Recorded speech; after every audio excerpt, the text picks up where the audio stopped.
Bismillahirrahmanirrahim. Assalamualaikum warahmatullahi wabarakatuh. Setan adalah musuh yang nyata bagi manusia.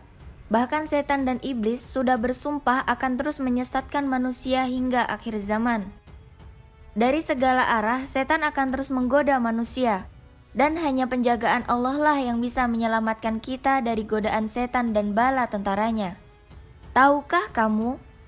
Ternyata setan mempunyai tempat favorit dalam tubuh manusia. Bahkan setan biasa bermalam di tempat ini. Di manakah itu? Sebelumnya, jangan lupa tekan like, comment, and subscribe dan nyalakan notifikasinya agar tidak ketinggalan video bermanfaat dari channel ini. Bagikan video ini ke teman dan saudara kalian karena barang siapa yang menunjuki kepada kebaikan, maka dia akan mendapatkan pahala seperti pahala orang yang mengerjakannya. Hadis riwayat Muslim. Setan biasa bermalam di hidung manusia jika kita tidak rajin membersihkannya. Dan cara membersihkannya, Rasulullah telah mengajarkan kepada kita untuk istinsyak dan istinsar. Hal ini lebih ditekankan ketika kita bangun dari tidur.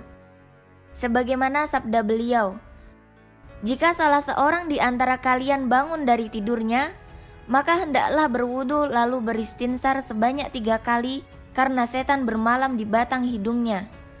Hadis riwayat Al-Bukhari. Istinsak adalah memasukkan air dalam hidung, sedangkan istinsar mengeluarkannya. Oleh karena itu, hendaknya kita mulai membiasakan sunnah ini demi terjaganya kebersihan rongga hidung kita. Kemudian aliran darah. Rasulullah Shallallahu Alaihi Wasallam bersabda, "Sesungguhnya setan menyusup dalam diri manusia melalui aliran darah. Aku khawatir sekiranya setan itu menyusupkan kejelekan dalam hati kalian berdua." Muttafaqun alaih. Aliran darah adalah salah satu pintu masuk jin dalam tubuh manusia. Untuk mengusirnya, kita diperintahkan untuk berikhtiar lebih agar terhindar dari bisikan-bisikan setan yang mengajak kita untuk berbuat dosa. Sebab itulah Allah melarang kita memakan makanan haram, bahkan menghindari yang tidak jelas. Karena bersama makanan haram itulah setan masuk ke dalam tubuh. Lubang telinga. Setan tidak pernah berhenti bekerja untuk menggoda manusia, meskipun saat tidur. Justru inilah salah satu waktu yang digemari, agar mereka bisa semakin mudah melalaikan manusia dari beribadah kepada Allah. Dilalaikannya kita dari mendapat keutamaan di sepertiga malam, apalagi jika sampai subuh kesiangan. Itu tandanya telinga kita telah dikencingi oleh setan.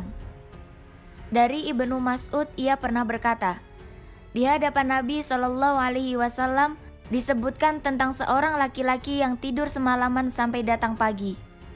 Rasulullah Shallallahu Alaihi Wasallam pun bersabda, laki-laki itu telah dikencingi oleh setan pada kedua telinganya.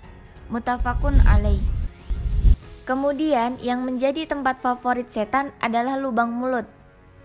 Lubang mulut juga menjadi salah satu tempat favorit setan.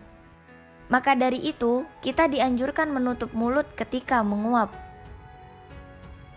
Hal ini berdasarkan sabda Nabi Shallallahu Alaihi Wasallam, apabila seseorang dari kalian menguap, letakkanlah tangannya pada mulutnya atau tutuplah, karena setan akan masuk bersama dengan orang yang menguap atau yang mulutnya tidak ditutup. Hadis riwayat Muslim. Itulah pentingnya kenapa disunahkan agar menutup mulut saat menguap, agar setan tidak ikut masuk ke lubang mulut. Yang tidak kalah penting lagi, agar teman di sampingmu tidak terzolimi karena bau dari mulutmu yang menyengat. Sahabat fillah, itulah tempat favorit setan dalam tubuh manusia. Dan cara agar terhindar dari godaan dan gangguan setan adalah selalu mengingat dan berzikir kepada Allah Subhanahu wa Ta'ala. Semoga kita semua dihindarkan dari gangguan setan yang terkutuk. Wallahu a'lam bishawab. Wassalamualaikum warahmatullahi wabarakatuh.